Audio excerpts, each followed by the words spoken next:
Chemical kinetics आसान topic है और बहुत इंपॉर्टेंट टॉपिक है। किसी भी एग्जाम की बात करें, लाइक जेई, नीट, किसी भी एग्जाम में इससे क्वेश्चन आना तय है। तो हम लोग आराम से इसको डिस्कस करेंगे, एक एक पॉइंट को देखते हैं कि काइनेटिक्स में क्या क्या चीजें हमको पढ़नी है। तो सबसे पहले अगर हम लोग केमिकल काइनेटिक्स की बात करें तो काइनेटिक्स मतलब होता है movement.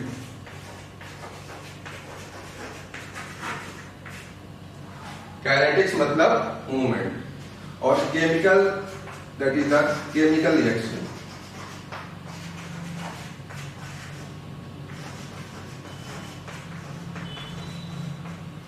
Kinetics, movement and chemical मतलब केमिकल रिएक्शन।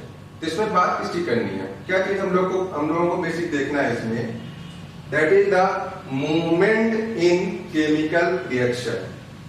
अगर केमिकल काइनेटिक्स की बात करें इसमें क्या चीजें हमको देखनी है, तो that is the movement in chemical reaction. यानी कोई केमिकल रिएक्शन में कैसे मूवमेंट हो रहा है, कैसे कोई भी केमिकल रिएक्शन हमारी मूव कर रही है, इन सब चीजों को हमको इसमें डिस्कस करना है।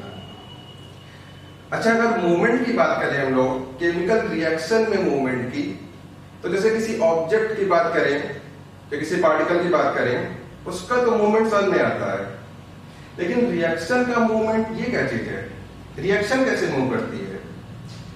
तो अगर हम लोग रिएक्शन की बात करें तो रिएक्शन में हम लोग लेते हैं रिएक्टेंट,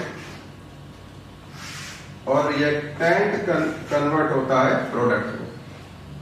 कोई भी रिएक्टेंट है उसको हम लोग लेते हैं और उसको कन्वर्ट करते हैं प्रोडक्ट में। शुरुआत में रिएक्टेंट होता है, प्रोडक्ट का अमाउंट 0 होता है, धीरे धीरे रिएक्शन रिएक्टेंट से कहां पर जाती है, प्रोडक्ट में। यानी ये रिएक्टेंट धीरे धीरे कन्वर्ट होने लगता है प्रोडक्ट में। इसी को बोलते हैं मूवमेंट ऑफ रिएक्शन। मतलब जब ये रिएक्शन रिएक्टेंट से प्रोडक्ट की तरफ जा रही है, यानी रिएक्टेंट कन्वर्ट हो रहा प्रोडक्ट में, तो रिएक्टेंट का अमाउंट घटेगा और प्रोडक्ट का अमाउंट बढ़ेगा। यानी धीरे धीरे पूरा रिएक्टेंट कन्वर्ट हो जाएगा प्रोडक्ट में, और जब रिएक्टेंट खत्म हो जाएगा तो पूरा रिएक्टेंट चला जाएगा प्रोडक्ट में और रिएक्शन स्टॉप हो जाएगी। यानी ये रिएक्शन कब तक चलती रहेगी, जब तक हमारे पास रिएक्टेंट का अमाउंट प्रेजेंट होगा, और टाइम के साथ धीरे धीरे पूरा रिएक्टेंट इसमें कन्वर्ट हो जाएगा प्रोडक्ट में। इसी को बोलते हैं मूवमेंट ऑफ रिएक्शन। यानी रिएक्शन मूव कर रही है, कहां से मूव कर रही है, रिएक्टेंट से प्रोडक्ट की तरफ। इसका मूवमेंट की डायरेक्शन क्या है, from the reactant towards product, that is known as movement of reaction. यानी कोई भी रिएक्शन, किसी भी रिएक्शन में रिएक्टेंट का कन्वर्जन प्रोडक्ट में हो रहा है, that is known as movement of reaction. चलिए, अब हमको ये समझ में आ गया कि रिएक्शन के मूवमेंट का मतलब क्या है। रिएक्शन के मूवमेंट का मतलब है conversion of reactant into product, that is known as movement of reaction. चलिए, अगर मूवमेंट क्लियर हो गया, इसमें हम लोग डिस्कस करते हैं कि रिएक्शन किस रेट से मूव कर रही है। भाई रिएक्शन मूव कर रही है, रिएक्टेंट कन्वर्ट हो रहा प्रोडक्ट में, तो मेन चीज ये हमको डिस्कस करना है कि किस रेट से रिएक्टेंट प्रोडक्ट में कन्वर्ट हो रहा है। तो यहां पर हम लोग बात करते हैं रेट की। जो पहला बेसिक टर्म आएगा दैट इज द रेट। किसके रेट की बात करनी है, रेट ऑफ रिएक्शन। यानी किस रेट से ये रिएक्शन हो रही है, यानी रिएक्टेंट किसमें कन्वर्ट हो रहा है, प्रोडक्ट में। यहां पर हम लोग बात करेंगे सबसे पहले रेट ऑफ रिएक्शन की। रेट ऑफ रिएक्शन को स्मॉल r से डिनोट करते हैं। तो what is the rate of reaction? सबसे पहले तो ये बात ध्यान रखिए, पूरे काइनेटिक्स में ये टर्म बार बार यूज होता रहेगा, रेट ऑफ रिएक्शन। हर जगह हमको इस टर्म को साथ में लेके चलना। तो सबसे बेसिक पूरी काइनेटिक्स का बेसिक यही है, that is the rate of reaction. तो चलिए अगर हम लोग रेट ऑफ रिएक्शन की बात करें कि क्या होता है रेट ऑफ रिएक्शन, तो सबसे पहले तुमको ये पता होना चाहिए कि कौन सी रिएक्शन पढ़ना है आपको काइनेटिक्स में। यानी हम लोग केमिकल काइनेटिक्स में किस रिएक्शन की बात करने जा रहे हैं। जैसे हम लोग केमिकल इक्विलिब्रियम, आयनिक इक्विलिब्रियम वगैरह पढ़े थे, तो वहां पर हम आपको बताए थे केमिकल इक्विलिब्रियम में दो टाइप की रिएक्शन होती है, इरिवर्सिबल रिएक्शन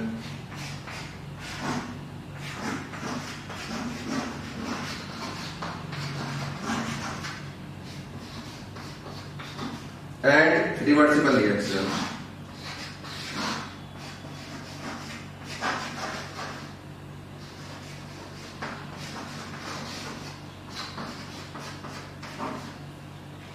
केमिकल इक्विलिब्रियम हम लोग बात किए थे कि दो टाइप की रिएक्शन है, irreversible reaction and reversible reaction. ठीक है, इरिवर्सिबल रिएक्शन क्या होती है? ऐसी रिएक्शन जो केवल एक डायरेक्शन में जाए, यानी रिएक्टेंट सिंपल कन्वर्ट हो जाए प्रोडक्ट में, that is known as irreversible reaction. ऐसी रिएक्शन जो एक डायरेक्शन में जाती है, यानी reactant is converted into product, that is known as irreversible reaction. अगर रिवर्सिबल रिएक्शन की बात करें तो ऐसी रिएक्शन जो दो डायरेक्शन में जाती है, यानी रिएक्टेंट कन्वर्ट हो प्रोडक्ट में और जो प्रोडक्ट बन के आए दैट ये फर्दर कन्वर्ट होने लगे रिएक्टेंट में। रिएक्टेंट कन्वर्ट हो रहा है प्रोडक्ट में और प्रोडक्ट फर्दर कन्वर्ट होने लगे रिएक्टेंट में, that is known as reversible reaction. तो केमिकल इक्विलिब्रियम में दो टाइप की रिएक्शन थी, इरिवर्सिबल और रिवर्सिबल।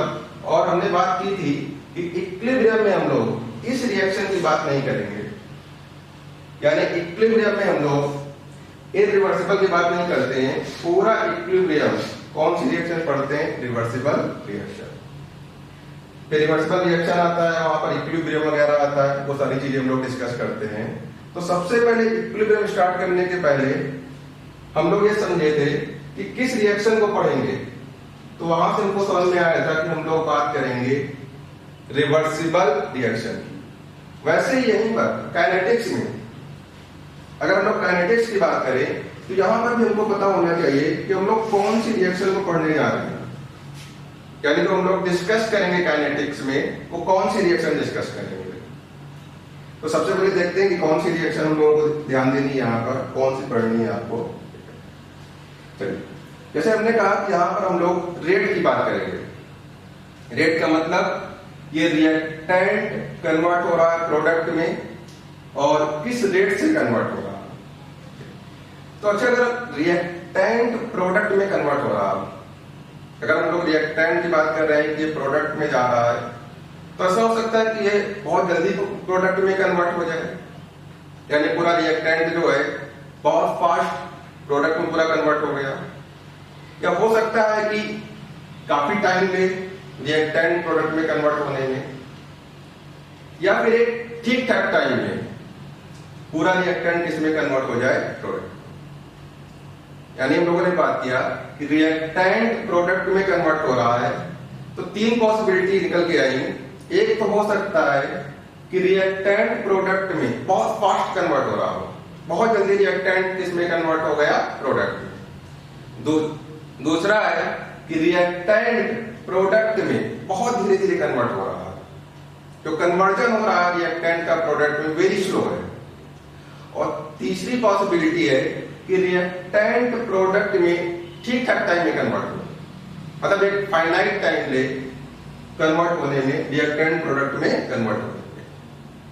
ये जो हम लोग क्लासीफाई कर रहे हैं, ये हम लोग जो टाइप्स देख रहे हैं, ये किस बेसिस पे देख रहे हैं। ये जो हमने बात किया कि रिएक्शन है, तीन पॉसिबिलिटी हो सकती है। ये जो पॉसिबिलिटी राइज हुई है, कैसे हुई है, किस रेफरेंस, किस बेसिस पे हमने इनको डिवाइड किया, तो टाइम के बेसिस पे। बहुत जल्दी कन्वर्ट हो रहा है, बहुत धीरे धीरे कन्वर्ट हो रहा है और ठीक ठाक टाइम में कन्वर्ट हो रहा है। अगर रिएक्शन को टाइम के हिसाब से इसको क्लासिफाई करें तो 3 टाइप की रिएक्शन होती है। जो पहली रिएक्शन है, अगर ये रिएक्टेंट प्रोडक्ट में बहुत फास्ट कन्वर्ट हो रहा है तो उसको बोलते हैं वेरी फास्ट रिएक्शन, यानी अगर बहुत जल्दी कन्वर्ट हो रहा है that is very fast reaction. अगर बहुत टाइम ले रहा है कन्वर्ट होने में, ये रिएक्टेंट प्रोडक्ट में कन्वर्ट होने में बहुत टाइम ले रहा है, that is known as very slow reaction. और अगर एक फाइनाइट टाइम में कन्वर्ट हो रहा है that is known as moderate reaction. तो 3 टाइप की रिएक्शन हमारे पास आ गई हैं, लेकिन किस बेसिस पे इसको हमने डिफाइन किया? On the basis of time. Time के हिसाब से 3 टाइप की रिएक्शन है, very fast reaction, very slow reaction and moderate reaction. तो सबसे पहले हम लोग लिखेंगे classification of reaction.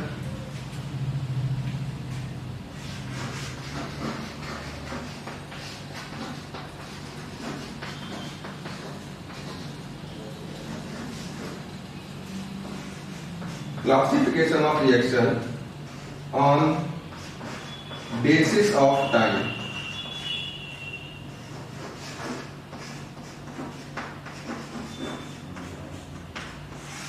Classification of reaction on basis of time. Time के हिसाब से अगर रिएक्शन को क्लासिफाई करें तो 3 टाइप की रिएक्शन मिली हम लोगों को। पहली reaction that is very fast reaction,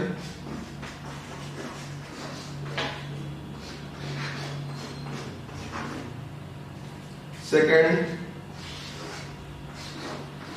very slow reaction,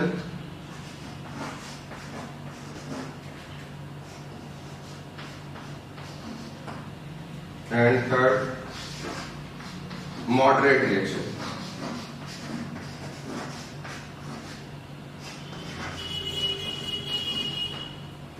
तीन टाइप की रिएक्शन हो गई, very fast reaction, very slow reaction and moderate reaction. ये रिएक्शन किस बेसिस पे हमने डिफाइन किया? On the basis of time.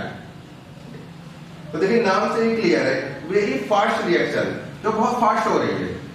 बहुत फास्ट मतलब अगर इसकी बात करें वेरी फास्ट रिएक्शन की, तो ये फ्रैक्शन ऑफ सेकंड में खत्म हो जाती है, यानी बहुत कम टाइम लेती है। सेकंडों में ये रिएक्टेंट किसमें कन्वर्ट हो जाता है? प्रोडक्ट में। वेरी फास्ट रिएक्शन का मतलब है it completes in fraction of second.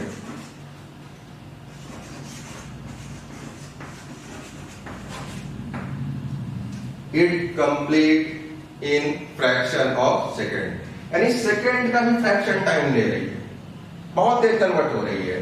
पूरा रिएक्टेंट किसमें कन्वर्ट हो गया? प्रोडक्ट में। और ये कन्वर्ट कितना हो रहा? फ्रैक्शन ऑफ सेकंड में, यानी सेकंड का भी फ्रैक्शन टाइम है। तो रिएक्शन बहुत तेज कन्वर्ट हो रही है। रिएक्टेंट लिया, फट से किसमें कन्वर्ट हो गया? प्रोडक्ट में। रिएक्टेंट लिया, तुरंत किसमें कन्वर्ट हो गया? प्रोडक्ट में। तो ऐसी रिएक्शन को हम लोग बोलते हैं very fast reaction. Second very slow reaction. अगर हम लोग इसकी बात करें, वेरी स्लो रिएक्शन क्या होती है? तो ये बहुत टाइम लेती है। It completes in long time, बहुत टाइम में कन्वर्ट होती है। It completes in long time. Long time को हम लोग ऐसे ही बोलते हैं, that is a infinite time. Long time का मतलब that is the infinite time. तो ये रिएक्शन बहुत जल्दी कन्वर्ट हो जा रही है, फ्रैक्शन ऑफ सेकंड में।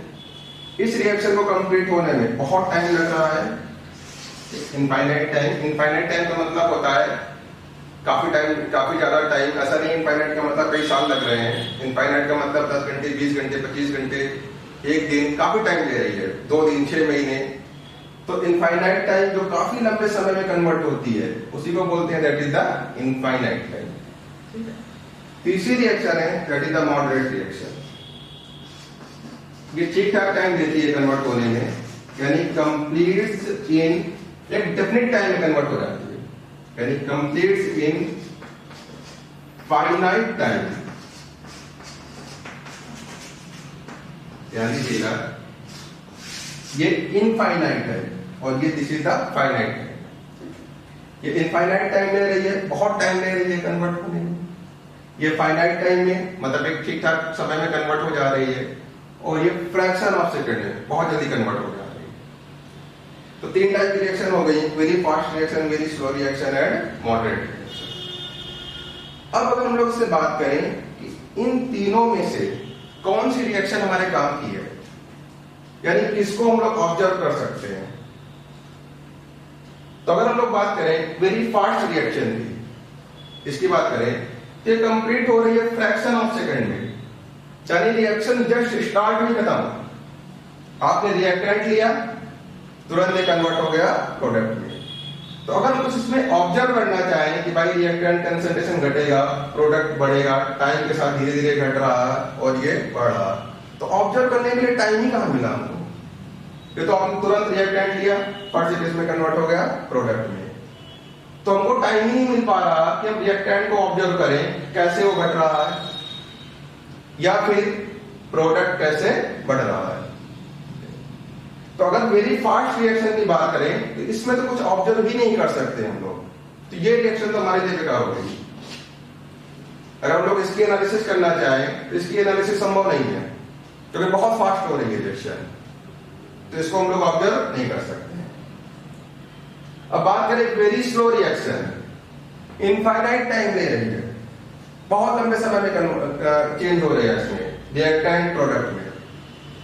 जैसे अगर इसका एग्जांपल लें तो conversion of graphite into diamond, या उल्टा भी बोल सकते हैं आप, conversion of diamond into graphite. Diamond का ग्रेफाइट में कन्वर्जन बहुत स्लो है, सालों लग जाते हैं, कई सालों में डायमंड कन्वर्ट होता है आपका ग्रेफाइट में, या ग्रेफाइट हमारा कन्वर्ट होता है डायमंड में। तो ये रिएक्शन क्या है, बहुत स्लो है, यानी एक बार स्टार्ट हो गई, चल रही है, तो इतना टाइम किसके पास है कि एक रिएक्शन को ऑब्जर्व करने के लिए हम 2-3 साल बैठे रहे। यानी अगर हम लोग वेरी स्लो रिएक्शन की बात करें तो इसको भी ऑब्जर्व करना संभव नहीं है, क्योंकि ये बहुत ज्यादा टाइम ले रही है और ये बहुत कम टाइम ले रही है, तो ये दोनों रिएक्शन हमारे लिए बेकार हो गई हैं। अब बची कौन सी रिएक्शन है, मॉडरेट रिएक्शन। ये रिएक्शन एक फाइनाइट टाइम में कन्वर्ट होती है, यानी यहां पर जो रिएक्टेंट है वो प्रोडक्ट में कन्वर्ट होता है एक फाइनाइट टाइम में। तो अगर हम लोग इसकी बात करें मॉडरेट रिएक्शन, तो इसको ऑब्जर्व कर सकते हैं, क्योंकि एक फाइनाइट टाइम ले रही है, हो सकता है 10 मिनट, 20 मिनट, 1 घंटे, 2 घंटे, जो भी ले रही हो, रिएक्शन टू रिएक्शन डिपेंड करेगा, लेकिन ये एक फाइनाइट टाइम में कंप्लीट हो जाएगी। तो अगर हम लोग ऑब्जर्व करना चाहें तो हम लोग सिर्फ मॉडरेट रिएक्शन की ही बात कर सकते हैं, क्योंकि इन दिनों में से इसको ऑब्जर्व करने के लिए टाइम ही नहीं मिल रहा है, वेरी फास्ट है। इसकी बात करें वेरी स्लो की, इसके लिए बहुत ज्यादा टाइम है, ये कंप्लीट ही हो रही है बहुत ज्यादा टाइम में, तो इसको लिए बहुत टाइम लग रहा है। और मॉडरेट की बात करें तो ये ठीक ठाक टाइम में कन्वर्ट हो जाती है, यानी कंप्लीट हो जाती है, रिएक्टेंट कन्वर्ट हो जाता है प्रोडक्ट। तो हमारे जो काम की रिएक्शन मिली इन तीनों में say that is moderate reaction.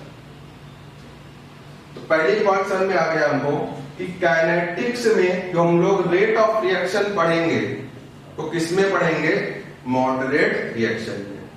ना तो वेरी फास्ट की बात करेंगे, ना तो वेरी स्लो की बात करेंगे। इतना पॉइंट क्लियर हो गया कि अगर हम लोग टाइम के हिसाब से रिएक्शन को क्लासिफाई करें तो 3 टाइप की रिएक्शन है, very fast, very slow and moderate. Very fast reaction जो बहुत फास्ट कंप्लीट हो रही है, यानी फ्रैक्शन ऑफ सेकंड में बहुत जल्दी कंप्लीट हो गई। वेरी स्लो रिएक्शन जो बहुत लॉन्ग टाइम ले रही है कन्वर्ट होने में, उसको हम लोग ऐसे ही बोलते हैं that is the infinite time, infinite time में कन्वर्ट हो रही है। और third reaction that completes in finite time, finite time में कन्वर्ट हो रही है, दैट इज नोन एज। तो हम लोग बात करेंगे काइनेटिक्स में कौन से रिएक्शन की, मॉडरेट। अब देखिए मॉडरेट रिएक्शन को भी दो टाइप में डिवाइड किया गया है। मॉडरेट रिएक्शन भी हमारे पास दो टाइप की होती हैं। एक होती है एलिमेंट्री रिएक्शन,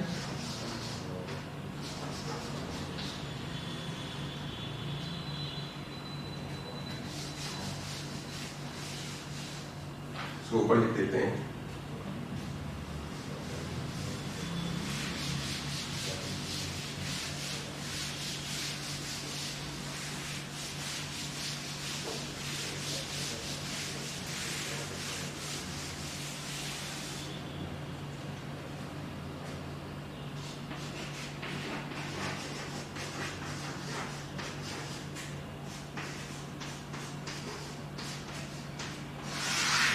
मॉडरेट रिएक्शन दो टाइप की होती है।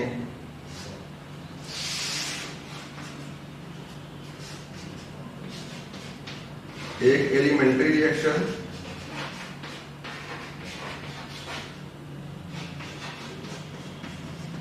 And second is complex reaction.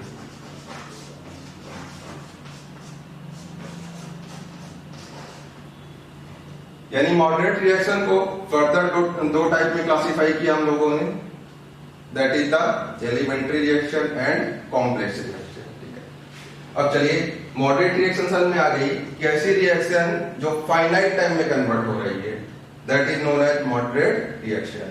अब मॉडरेट को भी दो टाइप में डिवाइड किया, एलिमेंट्री एंड कॉम्प्लेक्स। अब इनको समझते हैं कि एलिमेंट्री रिएक्शन क्या होती है और कॉम्प्लेक्स रिएक्शन क्या होती है। जैसे हमने कहा कोई रिएक्शन है, हमने रिएक्टेंट लिया ए, ये कन्वर्ट हो गया प्रोडक्ट में बी। सीधा हमने कहा हमारे पास रिएक्टेंट ए है, कुछ टाइम के बाद रिएक्टेंट कन्वर्ट हो गया प्रोडक्ट बी में। एक रिएक्शन है। हमने कहा कि हमारे पास दूसरी रिएक्शन है ए से बी, फिर से हमने रिएक्टेंट ए लिया और ये कन्वर्ट हो गया प्रोडक्ट बी में। लेकिन यहां पर देखिए जब रिएक्टेंट से प्रोडक्ट में कन्वर्जन हुआ तो डायरेक्ट रिएक्टेंट ए से बी में नहीं गया। यहां पहले हुआ क्या, ए कन्वर्ट हुआ सी, यानी ए से बना हमारे पास सी, सी फर्दर कन्वर्ट हुआ बी में। ए से बना सी और सी से फाइनली क्या बन गया बी। अगर हम लोग इसको ऐड करें तो सी सी कैंसिल हो जाएगा, पीछे क्या मिल गया ए से, यानी फाइनल हमको ये रिएक्शन मिल रही है ए से बी, रिएक्टेंट ए कन्वर्ट हो रहा प्रोडक्ट बी में। लेकिन जरा इसको देखो, ये ए से बी गया तो है, लेकिन पहले ए से गया है सी, फिर सी से गया है बी, यानी दो स्टेप में गया है। इसको अगर हम लोग बोले तो दैट इज द स्टेप 1, और इसकी बात करें तो that is the step 2। Step 1 and step 2, यानी ए से बी जो बन रहा है वो दो स्टेप में बन रहा है। पहले स्टेप में ए कहां गया सी में, और दूसरे स्टेप में फर्दर जो सी है इसमें कन्वर्ट हुआ बी में, और फाइनली जो बना हमारे पास रिएक्टेंट ए कन्वर्ट हो गया प्रोडक्ट बी। तो देखिए इन दोनों रिएक्शन को ऑब्जर्व करिए, यहां पर क्या हो रहा है, सीधा रिएक्टेंट लिया और डायरेक्ट किसमें कन्वर्ट हो गया प्रोडक्ट बी में। यानी कितने स्टेप में रिएक्शन हुई है, एक स्टेप में। ये जो रिएक्शन हो रही है कितने स्टेप में हो रही है, एक स्टेप में, सीधा ए से कन्वर्ट हुआ बी। लेकिन अगर इस रिएक्शन की बात करें तो अगर इस रिएक्शन की मैकेनिक देखें, अगर इस रिएक्शन की हम लोग मैकेनिक की बात करें तो पहले ए से बना है सी, फिर सी से बना है बी, यानी ये रिएक्शन कितने स्टेप में हो रही है? 2 स्टेप में। यही डिफरेंस होता है elementary and complex reaction. Elementary का मतलब अगर कोई रिएक्शन एक स्टेप में हो रही है, that is known as elementary reaction. Single step reaction is known as elementary reaction. यानी अगर सिंगल स्टेप में हो रही है, एक स्टेप में हो रही है, that is known as elementary reaction. लेकिन अगर कोई रिएक्शन एक से ज्यादा स्टेप में हो रही है, ये 1 2 भी हो सकते हैं, 3 भी हो सकते हैं, 10 भी हो सकते हैं, बट एक से ज्यादा होना चाहिए। अगर मोर देन 1 स्टेप में कंप्लीट हो रही है तो उसको हम लोग बोलते हैं कॉम्प्लेक्स रिएक्शन। जैसे अगर हम लोग यहां पर बात करें, ये जो रिएक्शन है ये कितने स्टेप में कंप्लीट हो रही है? 2 स्टेप में। एक से ज्यादा हो गए, इसका मतलब ये रिएक्शन कैसी रिएक्शन है? Complex reaction. लेकिन अगर इसी रिएक्शन को कह दे कि सीधा ए से बी बना, कोई सी नहीं वगैरह नहीं बना है, सीधा ए कन्वर्ट हो गया बी में, तो इसी को हम लोग बोलेंगे एलिमेंट्री रिएक्शन। तो दोनों में डिफरेंस क्या है? एलिमेंट्री रिएक्शन का मतलब होता है सिंगल स्टेप रिएक्शन।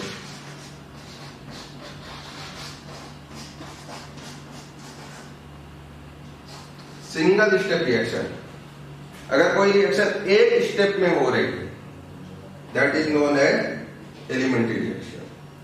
और कॉम्प्लेक्स का मतलब क्या है? More than 1 step reaction.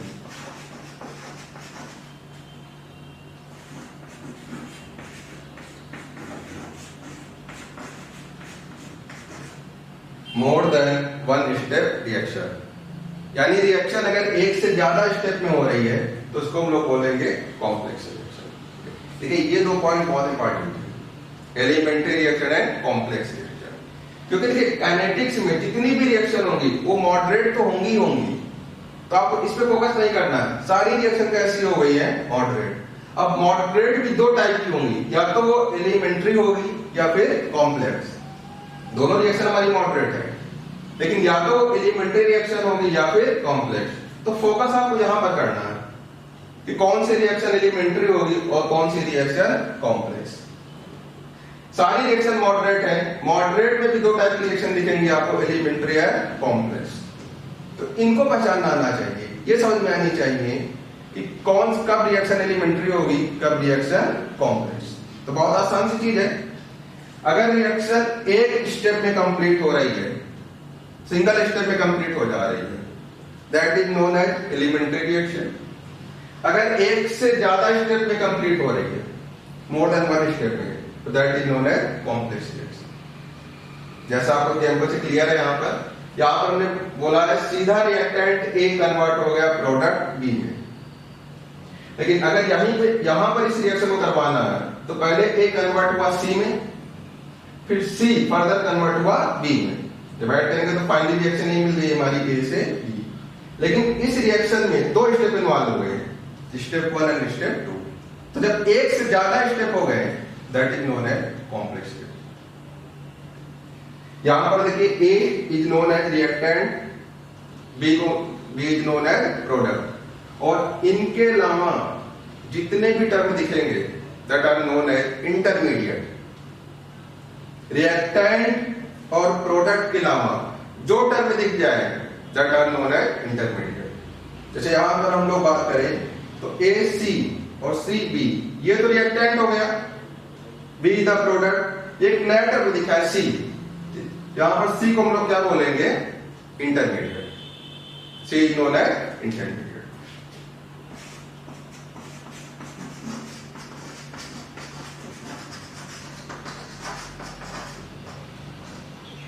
C is known as intermediate. यानी रिएक्टेंट और प्रोडक्ट के अलावा जितने भी टर्म दिखेंगे आपको रिएक्शन में, रिएक्शन के मैकेनिज्म में, सबको हम लोग क्या नाम देंगे? इंटरमीडिएट। तो इसका elementary reaction, this is the complex. Single step reaction is known as elementary reaction, more than 1 step reaction is known as complex reaction. जैसे मान लो ये रिएक्शन है ए से बी, अभी और बढ़ जाएगा,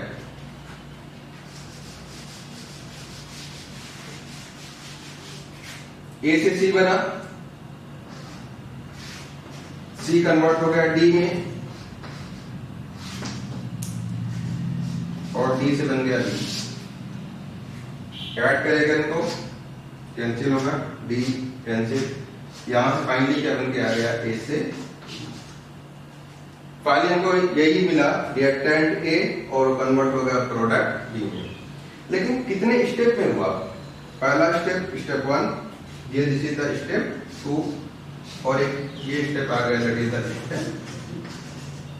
यानी जो कन्वर्जन हुआ है ए से बी कितने स्टेप में हुआ है? 3 स्टेप में। ए से सी गया, सी कन्वर्ट हुआ डी में, और डी कन्वर्ट हो गया डी में। ठीक है, एक से ज्यादा स्टेप में कन्वर्ट हो रही है, एक से ज्यादा स्टेप में कन्वर्ट है, इसलिए इसको हम लोग बोलेंगे कॉम्प्लेक्स रिएक्शन। 3 स्टेप में कन्वर्ट हो रही है, मोर देन 1 स्टेप हो गया, that is known as complex reaction. और यहां पर सी और D that are known as intermediate. ये तो रिएक्टेंट हो गया, बी प्रोडक्ट हो गए। इनको छोड़ के जो भी नए टर्म दिखेंगे that are known as intermediate. तो नए टर्म कौन कौन से आ गए? C and D. तो C and D are known as intermediate. ये हमारा होता है elementary and complex reaction. Elementary reaction क्या होती है, कॉम्प्लेक्स रिएक्शन क्या होती है। सबसे इंपॉर्टेंट आपको ये समझना है कि काइनेटिक्स में कौन सी रिएक्शन हमको बात की है, मॉडरेट रिएक्शन की। और मॉडरेट में भी 2 टाइप की रिएक्शन है, एलिमेंट्री एंड कॉम्प्लेक्स। ये तो बहुत ध्यान देना है आपको, क्योंकि यही रिएक्शन बार बार यूज होती रहेंगी काइनेटिक्स में। Elementary reaction and complex reaction. Elementary reaction ऐसी रिएक्शन जो एक स्टेप में हो, सिंगल स्टेप में, that is known as elementary reaction. ऐसी रिएक्शन जो एक से ज्यादा स्टेप में हो, that are known as complex reaction. तो ये बेसिक डिफरेंस होता है दोनों में, एलिमेंट्री एंड कॉम्प्लेक्स रिएक्शन। चलिए अच्छा, यहां पर एक पॉइंट और देखिए, बहुत इंपॉर्टेंट पॉइंट है कॉम्प्लेक्स रिएक्शन में। हमने कहा ए से बी ये 3 स्टेप में हो रही है, स्टेप 1, स्टेप 2 एंड स्टेप 3। एक से ज्यादा स्टेप में हो गई, ये रिएक्शन कैसी है, कॉम्प्लेक्स। लेकिन अगर हम इसके एक एक स्टेप को देखें, अगर इसके एक एक स्टेप की हम लोग बात करें, जैसे हमने पहले स्टेप को देखा ए से सी, बाकी नीचे वाले को भी छोड़ दो, केवल हम लोग बात कर रहे हैं ए से सी। तो ये तो एक ही स्टेप में हो रहा है ना, ए से जो सी का कन्वर्जन हो रहा है कितने स्टेप में हो रहा है, एक स्टेप में। और अगर कोई कन्वर्जन एक स्टेप में हो रहा है तो उसको हम लोग कौन सा रिएक्शन बोल सकते हैं, that is the elementary reaction.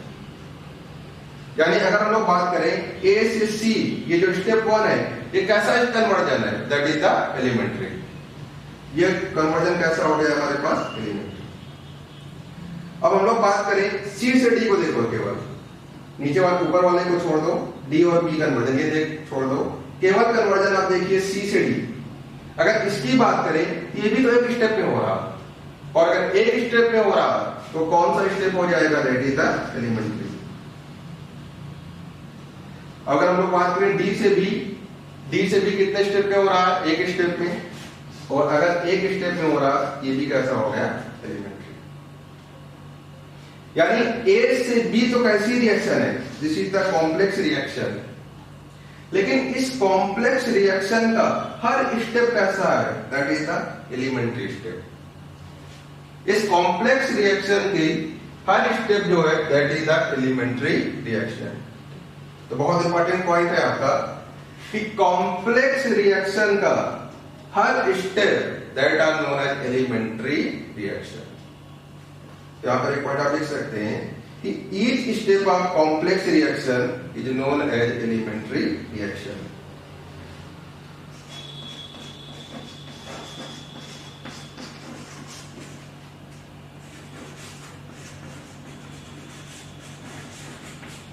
Each step of complex reaction is known as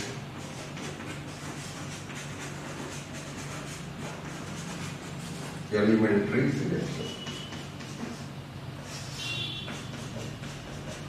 Each step of complex reaction is known as elementary reaction. क्योंकि जो इसका हर स्टेप है वो एक एक स्टेप में हो रहा है, और अगर सिंगल स्टेप में कोई रिएक्शन हो रही है तो उसको हम लोग क्या बोलते हैं, एलिमेंट्री रिएक्शन। तो ये चीज हो गई आपकी कॉम्प्लेक्स में। आपको एक पॉइंट ध्यान रखना है कि अगर एक से ज्यादा स्टेप में होगी तो वो कॉम्प्लेक्स रिएक्शन होगी, और कॉम्प्लेक्स रिएक्शन का हर स्टेप कैसा स्टेप होगा हमारा एलिमेंट्री रिएक्शन। कॉम्प्लेक्स रिएक्शन में जितने हर स्टेप की जो रिएक्शन होगी उसको हम लोग बोलेंगे एलिमेंट्री रिएक्शन। चलिए अब हम लोग ये क्लियर हो गया कि कौन सी रिएक्शन की बात हम लोग करेंगे काइनेटिक्स में। तो कौन सी रिएक्शन हमको पढ़नी है? Elementary reaction and complex. Moderate reaction तो सारी होंगी, काइनेटिक्स की सारी रिएक्शन मॉडरेट होंगी। अब मॉडरेट में वो या तो वो एलिमेंट्री रिएक्शन होगी या फिर कॉम्प्लेक्स रिएक्शन होगी। तो हम लोग जब रेट ऑफ रिएक्शन की बात कर रहे थे कि रिएक्शन का रेट हम लोगों को पढ़ना है, तो दोनों का रेट हम लोग निकालेंगे, एलिमेंट्री का भी रेट पढ़ेंगे और कॉम्प्लेक्स की भी रेट की बात करेंगे। दोनों के रेट की बात करनी है कि रेट ऑफ एलिमेंट्री रिएक्शन कैसे लिखते हैं, क्या होता है, और रेट ऑफ कॉम्प्लेक्स रिएक्शन ये क्या होता है, कैसे इसको लिखते हैं। तो सबसे पहले हम लोग बात करते हैं रेट ऑफ रिएक्शन की कि रेट ऑफ रिएक्शन क्या है। फिर उसके बाद हम लोग आएंगे elementary and complex.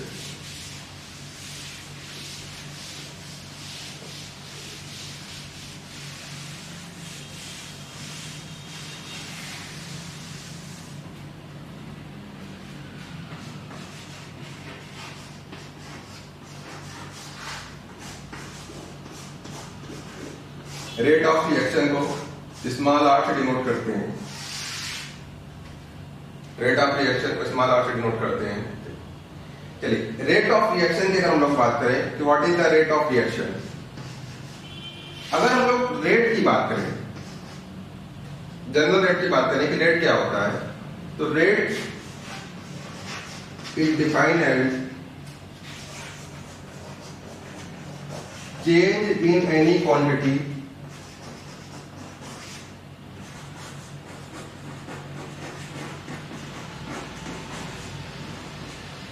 change in any quantity upon change in time.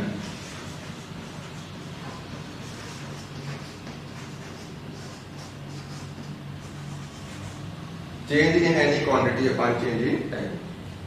यानी कि लोग रेट की जनरल डेफिनेशन बात करें, कहीं पर भी अगर रेट निकालना है आपको, तो जो क्वांटिटी चेंज हो, कोई क्वांटिटी जो है उसमें चेंज निकाल लो जितना चेंज हो रहा है और कितने टाइम में चेंज हो रहा है, दोनों का जो रेशियो होगा आप क्या दे देगा rate. Change in any quantity upon change इन। अब अगर हम लोग यहाँ पर रिएक्शन के रेट की बात कर रहे हैं कि रिएक्शन का रेट क्या होगा, तो यहाँ पर देखिए रिएक्टेंट किसमें कन्वर्ट होगा, प्रोडक्ट में। तो यहाँ पर क्या क्या चेंज हो सकता है, रिएक्टेंट प्रोडक्ट में कन्वर्ट होगा तो रिएक्टेंट धीरे धीरे घटेगा, यानी लगातार इसका अमाउंट चेंज होता जाएगा, और प्रोडक्ट धीरे धीरे बढ़ेगा, प्रोडक्ट में हमारा क्या हो रहा है, चेंज हो रहा है। तो यहां पर जो चेंज होगा इसकी बात हम लोग कर सकते हैं। अगर हम लोग बात करें कि मोल्स चेंज हो रहे हैं, अगर हम लोग मोल्स के टर्म में देखें तो रिएक्टेंट के मोल धीरे धीरे घटेंगे और प्रोडक्ट के मोल्स धीरे धीरे बढ़ेंगे। रिएक्टेंट धीरे धीरे घटेगा और प्रोडक्ट धीरे धीरे बढ़ेगा। यानी कौन सी क्वांटिटी चेंज हो रही है, मोल्स, इसका चेंज हो रहा मोल्स। तो अगर हम लोग इस रिएक्शन का रेट निकाले, रिएक्शन का रेट क्या होगा, तो change in moles upon change in time.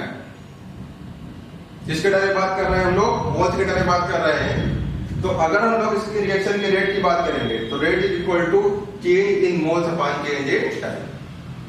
अब अगर हम लोग रिएक्टेंट के बारे में बात करेंगे, यहाँ पर लिखेंगे change in moles of reactant upon change in time, और अगर प्रोडक्ट को देखेंगे तो change in moles of product upon change in time, कितने टाइम में ये मोल्स हमारे चेंज हो रहे हैं। तो रिएक्शन में या तो मोल्स चेंज हो सकते हैं या फिर कंसंट्रेशन चेंज हो सकता है।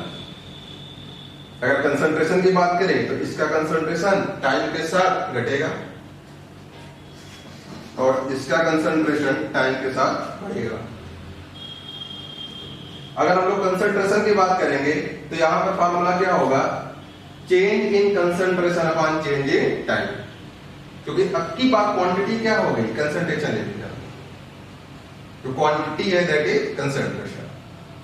तो change in concentration upon change in time. तो अगर मोल्स के बारे में बात करेंगे, change in moles upon change in time.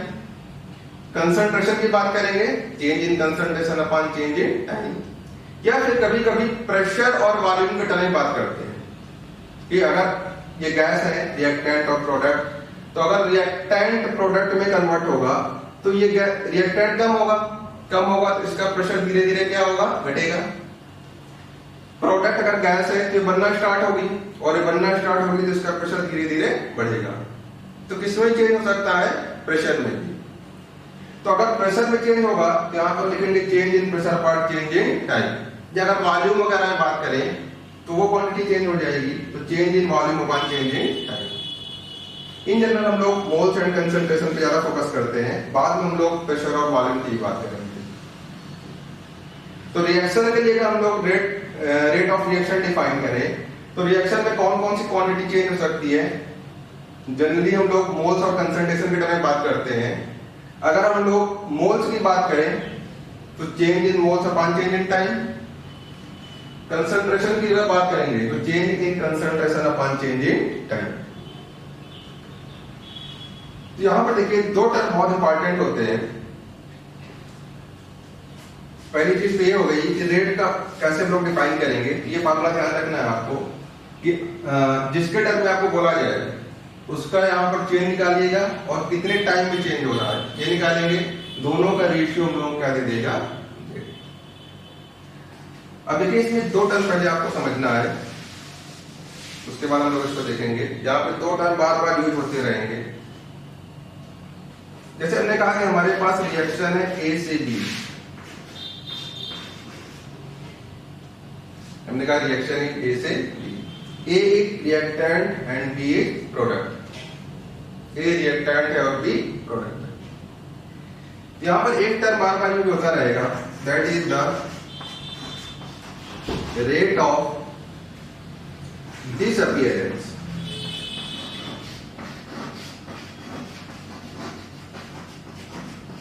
rate of disappearance और एक दूसरा टर्म यूज होगा that is rate of appearance।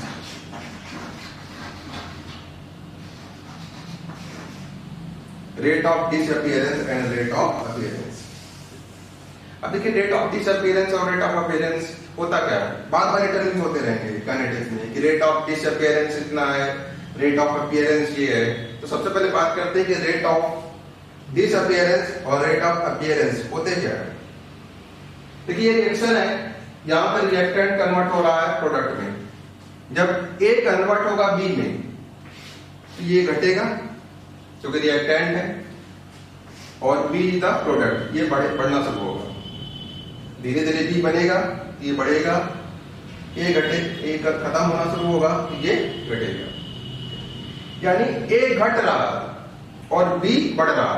ये घट रहा मतलब ये डिसअपियर हो रहा, रिएक्टेंट घट रहा मतलब खत्म हो रहा मतलब डिसअपियर हो रहा, और प्रोडक्ट बढ़ रहा मतलब अपीयर हो रहा। तो अगर हम लोग डिसअपियरेंस की बात करेंगे तो डिसअपियरेंस का टर्म किसके रेफरेंस में यूज होगा, रिएक्टेंट के टर्म में। ये टर्म किसके रेफरेंस में यूज होगा, रिएक्टेंट, यानी disappear rate of disappearance of reactant. और यहां पर रिएक्टेंट क्या है, दैट इज ए। उस रिएक्टेंट का नाम क्या है, ए। और अगर हम लोग अपीयरेंस की बात करेंगे तो अपीयरेंस का टर्म किसके लिए यूज होगा, प्रोडक्ट के लिए। जो अपीयरेंस का टर्म है वो किसके लिए हम लोग यूज करेंगे, प्रोडक्ट के लिए। यानी rate of appearance of product, और प्रोडक्ट क्या है हमारा यहां पर बी। तो rate of appearance of product, यानी जो दो टर्म आ रहे हैं डिसअपीयरेंस एंड अपीयरेंस, ये दोनों टर्म क्लियर होने चाहिए कि किसके लिए यूज होते हैं। डिसअपीयरेंस का टर्म हमेशा किसके लिए यूज होगा, रिएक्टेंट के लिए, और अपीयरेंस का टर्म हमेशा किसके लिए यूज होगा, प्रोडक्ट के लिए। Disappearance reactant and appearance product. अब देखिए अगर हम लोग इसकी बात करें, इसको डिफाइन कैसे करते हैं, rate of disappearance of reactant and rate of appearance of product. देखिए रेट लिख रहे हैं और रेट का फार्मूला क्या है, change in any quantity upon change in time. तो अगर हम लोग मान लो कंसंट्रेशन के टर्म में इसको लेके चले, कंसंट्रेशन की बात करें कि यहां पर जो चेंज हो रहा है वो कंसंट्रेशन चेंज हो रहा है, तो इसका कंसंट्रेशन, रिएक्टेंट का कंसंट्रेशन टाइम के साथ घटेगा और प्रोडक्ट कंसंट्रेशन टाइम के साथ बढ़ेगा। यानी क्या चेंज हो रहा है आपका कंसंट्रेशन। तो फार्मूला क्या होगा रेट का, change in concentration upon change in time. तो rate of disappearance of reactant की बात करें तो that is equal to change concentration. किसका कंसंट्रेशन चेंज होगा, रिएक्टेंट। रिएक्टेंट क्या है, ए, तो change in concentration of A upon change in time. Rate of disappearance of reactant A, अगर इसको लिखना है तो रेट का फार्मूला क्या होता है, change in any quantity upon change in time. Quantity हम लोग कौन से ले रहे हैं, कंसंट्रेशन। तो यहां पर हमने लिखा है डेल्टा कंसंट्रेशन ए अपॉन डेल्टा टी। डेल्टा का मतलब होता है चेंज, डेल्टा इज चेंज। तो change in concentration of A upon change in time. Delta का टर्म यूज होता है, किसके लिए यूज होता है, change. Change in concentration of A upon change in time.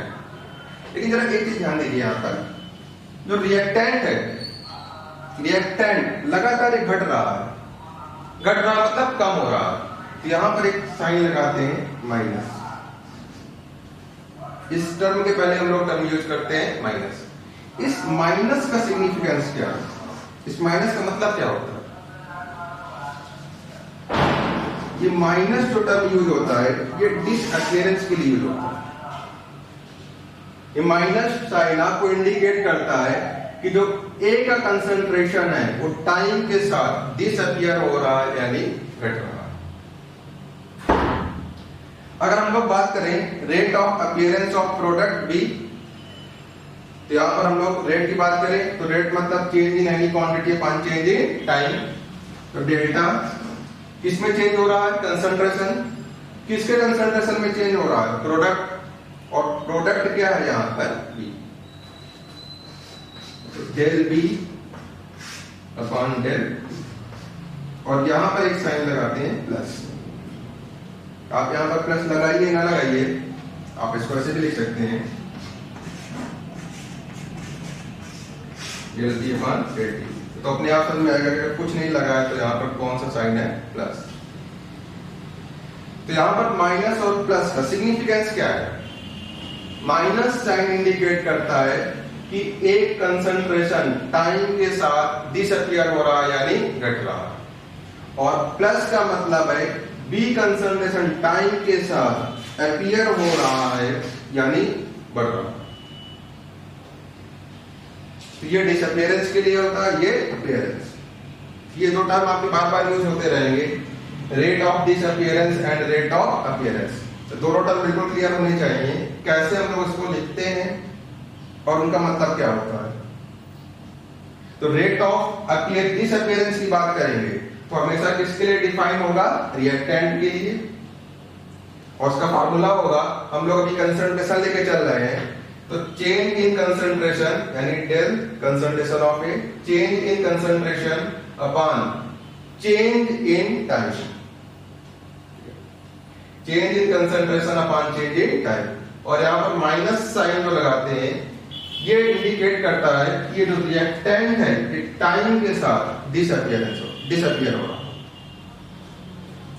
अगर हम लोग अपीयरेंस की बात करें, रेट ऑफ अपीयरेंस ये डिफाइन होता है प्रोडक्ट के लिए, रेट ऑफ अपीयरेंस डिफाइन होता है प्रोडक्ट के लिए, और इसको हम लोग देखते हैं कि change in concentration of product upon change in time. और यहां पर जो प्लस साइन है, प्लस साइन इंडिकेट करता है कि बी टाइम के साथ अपीयर हो रहा है, यानी बी टाइम के साथ बढ़ रहा है। तो दोनों टर्म बिल्कुल क्लियर होने चाहिए, डिसअपीयरेंस और अपीयरेंस। डिसअपीयरेंस डिफाइन है रिएक्टेंट के लिए, अपीयरेंस डिफाइन है हमारे पास ये प्रोडक्ट के लिए। जब भी डिसअपीयरेंस लिखेंगे हमेशा उसके पहले नेगेटिव साइन रहेगा, और अपीयरेंस के पहले आप पॉजिटिव लगाएं या ना लगाएं कोई मतलब नहीं है, क्योंकि नहीं होता तब भी हम लोग क्या मानेंगे यहाँ पर प्लस साइन लगाना।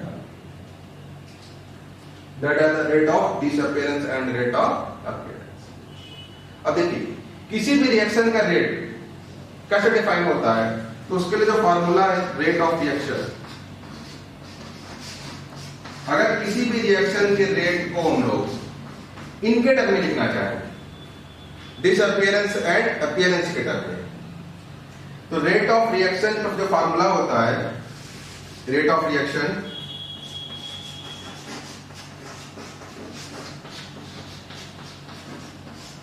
R is equal to rate of disappearance of reactant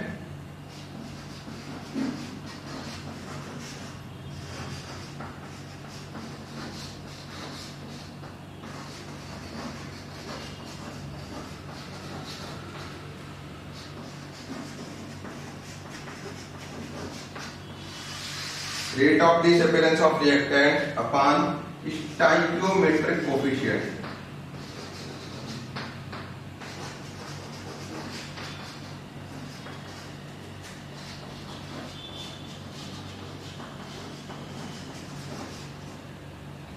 Rate of disappearance of reactant upon stoichiometric coefficient is equal to rate of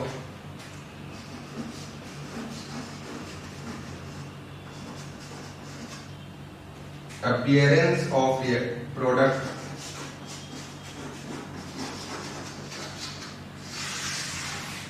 upon stoichiometric coefficient.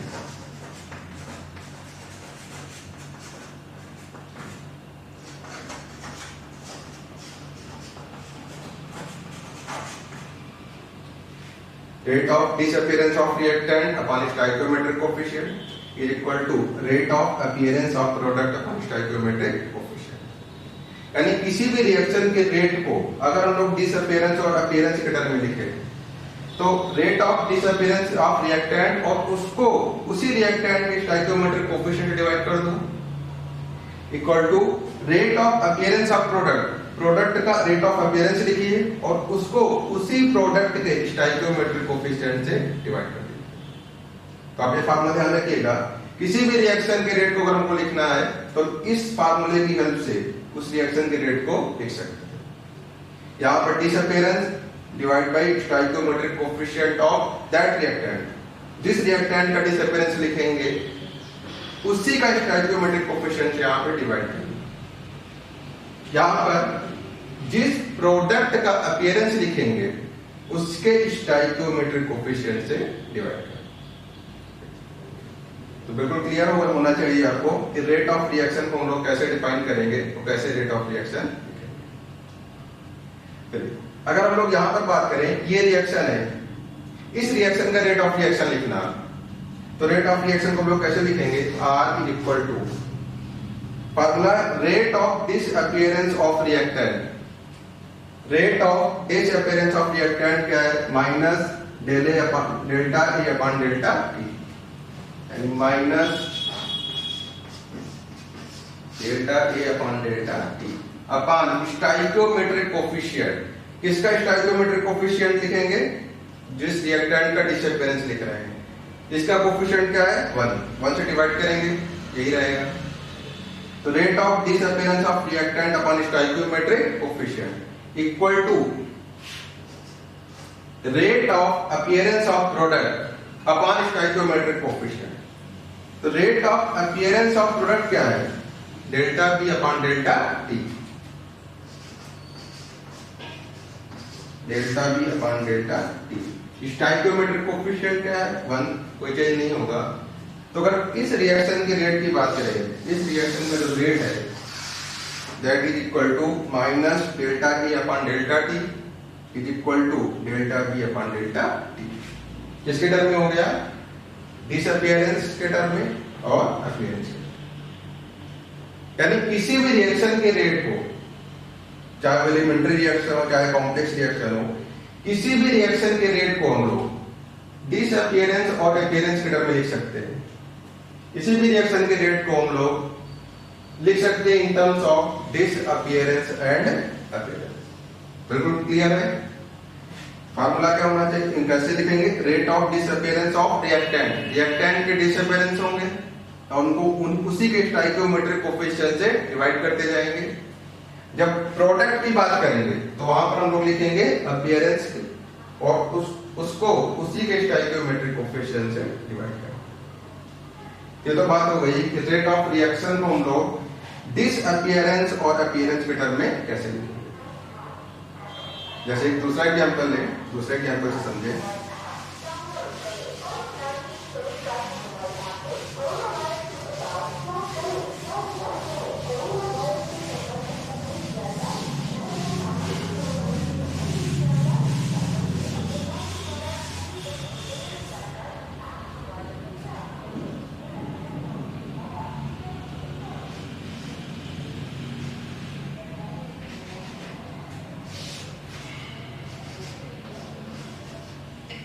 Reaction है हमारे पास 3A से 2B। अब इस रिएक्शन के rate को disappearance और appearance के term में लिखना है। इस रिएक्शन के रेट को हम लोग डिसअपियरेंस और अपीयरेंस के टर्म में लिखने जा रहे हैं। तो फार्मूला है हमारे पास rate of reaction is equal to, पहले डिसअपियरेंस की बात करेंगे। तो डिसअपियरेंस का मतलब रिएक्टेंट लीजिए, तो rate of disappearance of reactant upon stoichiometric coefficient. अब डिसअपियरेंस की बात कर रहे हैं तो माइनस साइन लगाएंगे, minus delta change in concentration upon change in time. ये चीज तो हो गई rate of disappearance of A upon stoichiometric coefficient. Stoichiometric coefficient कितना है 3। ये रेट किसके टर्म में लिख दिया हम लोगों ने, रेट ऑफ डिसअपियरेंस के टर्म में, इक्वल टू आगे फार्मूला था rate of appearance of product upon stoichiometric coefficient. तो अगर हम लोग प्रोडक्ट के अपीयरेंस की बात करें तो क्या होगा, delta change in concentration of product upon change in time. यहां प्लस लगाइए ना लगाइए वही बात है, सेम चीज है। तो ये क्या हो गया, ये term delta B upon delta T, ये किसको डिनोट कर रहा है, that is the rate of appearance of product. इसको डिवाइड करेंगे किससे, स्टोइकियोमेट्रिक कोएफिशिएंट। तो रिएक्शन का रेट आ गया आपको। इस रिएक्शन का जो रेट होगा डिसअपियरेंस के टर्म में और ये किसके टर्म में, अपीयरेंस के टर्म। तो डिसअपियरेंस और अपीयरेंस के टर्म में हम लोग रेट लिख सकते हैं। इसको थोड़ा और सही से लिखेंगे हम लोग, R is equal to minus बाहर ले लीजिए 1/3 delta A upon delta T. कैसे लिख सकते हैं इसको, equal to 1/2 delta B upon delta T. यानी this is the rate of reaction. Reaction का रेट है, और कौन सी रिएक्शन का रेट है, इस रिएक्शन का। तो ऐसे हम लोग किसी भी रिएक्शन के रेट को लिख सकते हैं in terms of disappearance and in terms of appearance. किसी भी रिएक्शन के रेट को डिसअपियरेंस और अपीयरेंस के टर्म में डिफाइन कर सकते हैं। जैसे एक एग्जांपल और लें हम लोग, समझिए उसको कि उसके रेट को कैसे लिखेंगे। एक रिएक्शन और समझते हैं।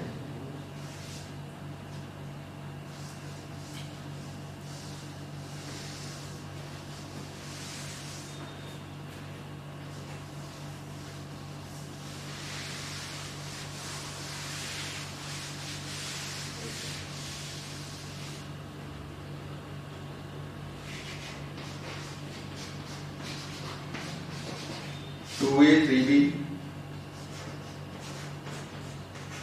4C 5B। ये रिएक्शन हमारे पास। इस रिएक्शन के रेट को लिखना है in terms of disappearance and appearance. तो अगर हम लोग डिसअपियरेंस की बात करें तो डिसअपियरेंस किसके लिए डिफाइन होता है, रिएक्टेंट के लिए। यानी इनका हम लोग क्या लिखेंगे, डिसअपियरेंस, और प्रोडक्ट सी और डी का हम लोग क्या लिखेंगे, अपीयरेंस। देखिए अगर इसके रेट ऑफ रिएक्शन को हम लोग डिफाइन करें तो R इज इक्वल टू, पहले हम लोग इसकी बात करते हैं, रिएक्टेंट ए का डिसअपियरेंस। तो minus delta A change in concentration of reactant upon change in time, upon किससे डिवाइड करते हैं, उसके स्टोइकियोमेट्रिक कोफिशिएंट से। ठीक है, तो 2 से डिवाइड करेंगे, इसको ऐसे लिख लीजिए यहां पर 1 बाई, यानी ये क्या हो गया, that is the minus delta A upon delta T, rate of disappearance of A divide by stoichiometric coefficient. अगर हम लोग बी की बात करें इक्वल टू, अब बी क्या है, रिएक्टेंट, और रिएक्टेंट क्या होगा, डिसअपीयर होगा। रिएक्टेंट के लिए हम लोग किसकी बात करेंगे, डिसअपीयरेंस की। तो अगर इसका रेट लिखना है बी के रिस्पेक्ट में, तो क्या लिखेंगे, rate of disappearance of B upon stoichiometric coefficient. तो रेट देखिए, आज के लेक्चर में हम लोगों ने डिस्कस किया, तो स्टार्टिंग से 2 मिनट में देख लेते हैं कौन कौन सी चीजें हम लोग डिस्कस किए। तो सबसे पहले हमने बताया कि कितने टाइप की रिएक्शन है। तो टाइम के बेसिस के हिसाब पे 3 टाइप की रिएक्शन थी, very fast reaction, very slow reaction and moderate reaction. Very fast reaction मतलब ऐसी रिएक्शन जो बहुत कम टाइम ले रही है, यानी बहुत जल्दी कंप्लीट हो जा रही है। वेरी स्लो रिएक्शन जो बहुत ज्यादा टाइम में कंप्लीट हो रही है, after long time. And moderate reaction जो एक फाइनाइट टाइम में कंप्लीट हो जा रही है। तो इन तीनों में से हमारे काम की रिएक्शन कौन थी, मॉडरेट रिएक्शन, क्योंकि ना तो हम वेरी फास्ट की एनालिसिस कर सकते हैं ना वेरी स्लो की।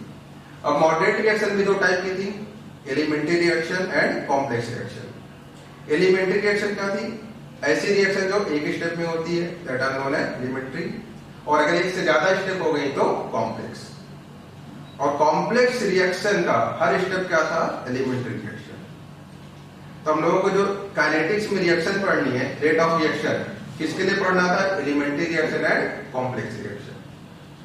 अब हम लोग रेट ऑफ रिएक्शन डिफाइन किए थे, तो रेट ऑफ रिएक्शन मतलब change in any quantity upon change in time, यानी टाइम के साथ जो क्वांटिटी चेंज हो रही है उसमें चेंज निकाल लो, कितने टाइम में चेंज हो रही है, दोनों का रेशियो क्या देता है आपको, रेट।